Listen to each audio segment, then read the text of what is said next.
to listen to the patient, what is the tone in which he's saying the words, how he entered the clinic, how he is conveying the same thing in different ways to you when he is healthy, and how he conveys the same thing to you when he is in sickness.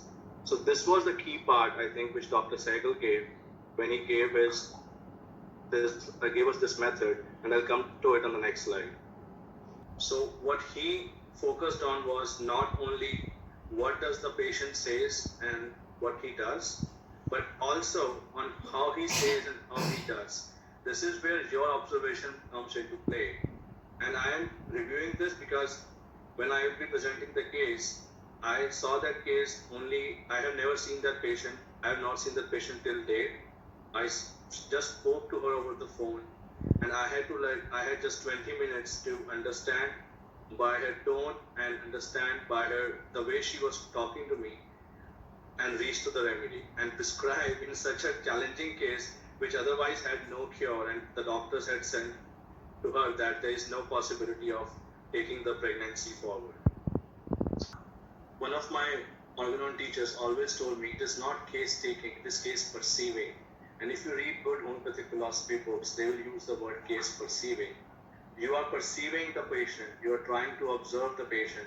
So I have seen so many times with my father or my other teachers or myself that the way the patient calls you, the way the patient takes an appointment, even that can give you the clue towards understanding that patient. Because when the patient suddenly calls, they are in the sickness, they are in their sick state, and the way they are communicating, and if you lose those clues and you are not paying attention, I think you will be far away from the remedy. So the case taking not only starts when they enter the clinic, even when they are talking to you over the phone to take an appointment, the case taking just starts from there.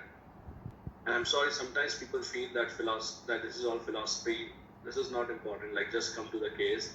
But I think this is the groundwork, and if the groundwork is solid for your building, the building stands for a longer duration, and it can even withhold or even like tremors, earthquakes, because the foundation is strong. So if your foundation is strong, the building will be more stronger.